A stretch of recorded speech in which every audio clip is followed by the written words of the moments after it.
کلمات ہیں سبحان اللہ و بحمدہ سبحان اللہ العظیم بخاری۔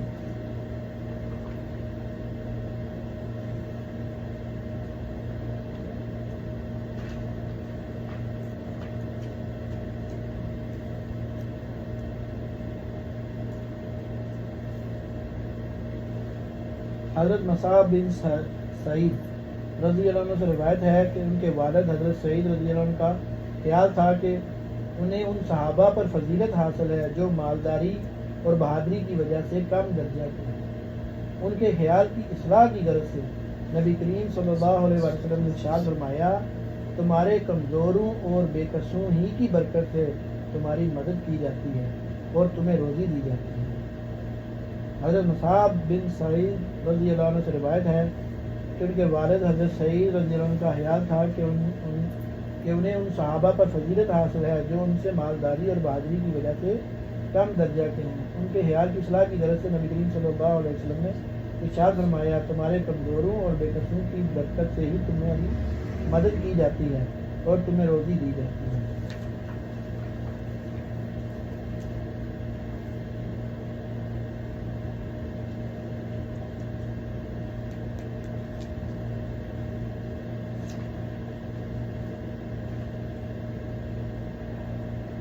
حضرت ابو سعید خدری رضی اللہ عنہ روایت کرتے ہیں کہ رسول اللہ صلی اللہ علیہ وسلم سے پوچھا گیا لوگوں میں سب سے افضل شخص کون ہے؟ آپ صلی اللہ علیہ وسلم نے ارشاد فرمایا وہ شخص جو اللہ کے راستے میں جہاد کرتا ہو۔ لوگوں نے پوچھا پھر کون؟ ارشاد فرمایا پھر وہ شخص ہے جو کسی گھاٹی یعنی تنہائی میں رہتا ہو، اپنے رب سے ڈرتا ہو اور لوگوں کو اپنے شر سے محفوظ رکھتا ہو۔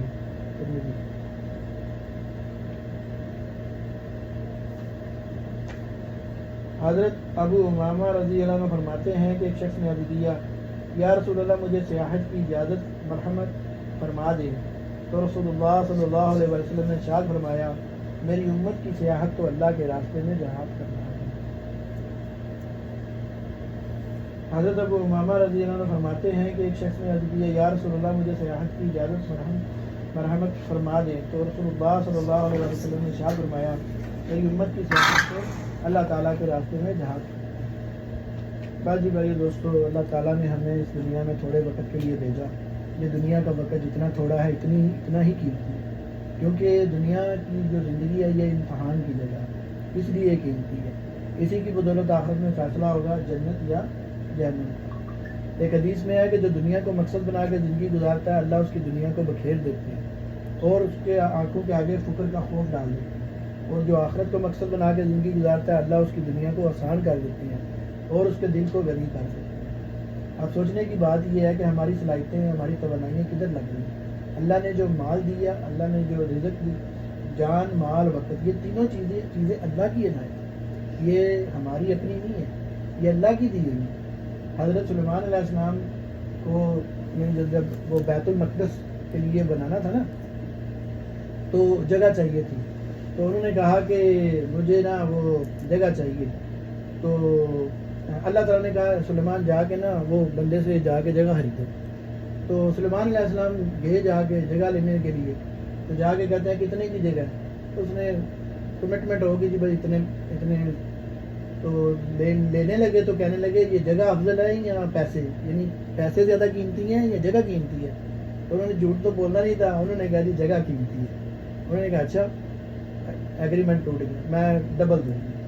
انہوں نے کہا ٹھیک ہے ڈبل دے دیے، پیسے دینے لگے، ڈبل دینے لگے، تو پھر کہنے لگے ابھی بھی بتاؤ یہ پیسے زیادہ ہے یا جگہ کی قیمت زیادہ ہے؟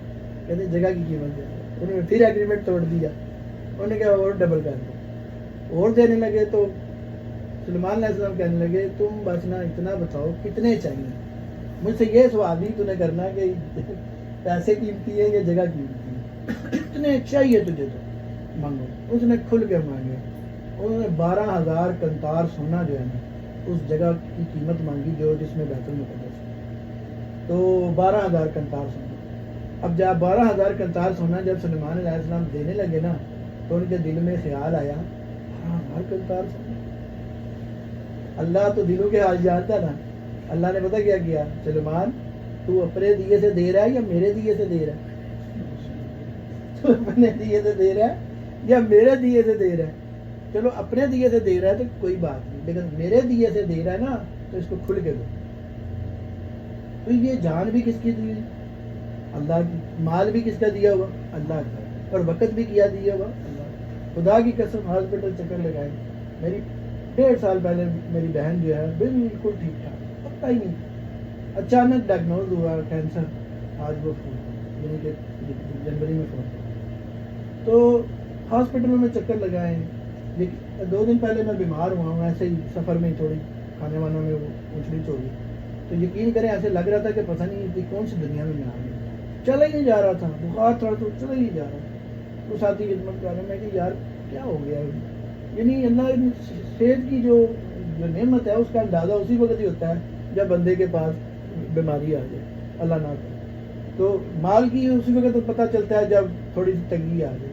اور اسی طرح جب وقت مشغولی ہو جائے تو بندے کو اسی وقت پتہ لگتا ہے یار وقت کتنا قیمتی ہے.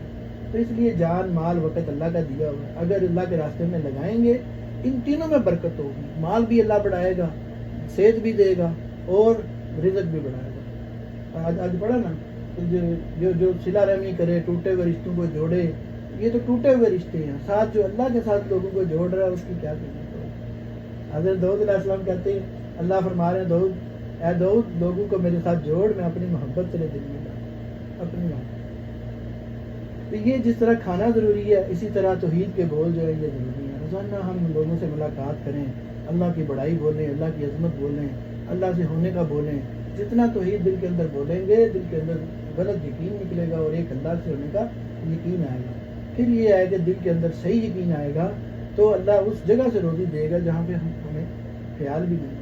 کریں گے کوشش انشاءاللہ. تو پہلا جو ہے گزارش یہ ہے کہ روزانہ ایک وقت طے کر لیں جس میں ہم تعلیم کروا لیں اور تعلیم کے بعد تھوڑا بہت مشورہ ہو جائے، کیونکہ جو مشورہ ہے یہ اصل جان ہے اس کام کی. روزانہ مشورہ کریں اور روزانہ جو ہے وہ تعلیم ہو جائے. تو آپ ساتھی ڈیسائیڈ کر لیں کون سا وقت جو ہے صحیح ہوگا آپ کے لیے. دوپہر کا وقت، فجر کا وقت، یا یہ دکان کلوزنگ کے بعد والا، کون سا ٹائم ٹھیک رہے گا.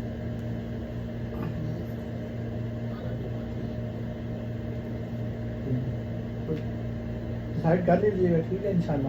تو تعلیم جو ہے وہ روزانہ ہو جائے، روزانہ ہمارا مشورہ ہو جائے، ساتھیوں سے روزانہ ملاقات کریں. یقین کریں آپ دیکھیں کمروں میں لڑکے، نوجوان لڑکے سارے موبائل پہ ٹک ٹک ٹک سارا ٹائم اس میں لگے ہوئے ہیں. کون ان کو ساتھ لے لائے گا؟ کون اس کو مسجد کی طرف لے؟ کون ان کو اللہ کے ساتھ جوڑے گا؟ پھر اتنی پریشانی، پھر بندہ روتا ہے کہ بھائی میرا کفیل ایسا، میرا فلاں ایسا، میرا فلاں. اپنا گریبان تو ہم دیکھیں کہ صبح رازق کو ناراض کر کے فجر کی نماز بندہ چھوڑتا ہے. رازق کون ہے؟ اللہ ہے. رازق کو ناراض کیا، بزنس میں 2 نمبری کی جھوٹ بولا، کس کو ناراض کیا؟ رازق کو ناراض کیا. رازق کو ناراض کر کے میں رزق کے لیے بھاگوں گا تو رزق میرے ہاتھ میں آئے گا؟ نہیں آئے گا. جو ہاتھ میں آئیں گے وہ ریال ہوں گے، وہ میرے نہیں ہوں گے. وہ کفیل کھائے گا، ڈاکٹر کھائے گا، وکیل کھائے گا، یہ آگے پیچھے گزر جائے گا. اس لیے ساتھیوں کو جو ہے وہ اس ماحول میں لے کے آنا، ان کو پھیلانا کہ بھائی اصل رازق وہ ہے، اس کے ساتھ میرا تعلق بن جائے. وہ تعلق بنے گا، دنیا بھی عیاشی والی ملے گی اور آخرت بھی. ہمارے جنید جمشید صاحب کہتے تھے رحمۃ اللہ، کہتے ہیں اگر تعلق اللہ کے ساتھ نہیں بنا تو دنیا میں رہنے کا مزہ کیا. ایک بڑے کے ساتھ تعلق ہو رہا تو بڑا بڑا خوش ہو جاتا ہے. اللہ کے ساتھ جس کا تعلق ہو جائے، ہاتھ اٹھانے ہیں چیزیں اس کے ہاتھ میں آ جائیں گی. اللہ ساری دنیا کی چین والی زندگی دے. یہ سب سے بڑی نعمت ہے جاننے والی. ہم جاپان ابھی گئے ہیں، یقین کریں کہ لوگ خوشیاں کرتے ہیں. اتنا اچھا ملک، اتنا پیارا ملک، اتنے اچھے اخلاق والے لوگ، لیکن بہت خوشی کرتے ہیں. مسئلہ کیا ہے؟ مینٹلی سیٹسفائی نہیں ہوتے کہ بھائی میں جو ہے وہ اتنی محنت کی اور مجھے یہ اچیومنٹ نہیں ہوئی، اس میں خودکشی کر لی. ٹھیک ہے جی انشاءاللہ. اللہ پاک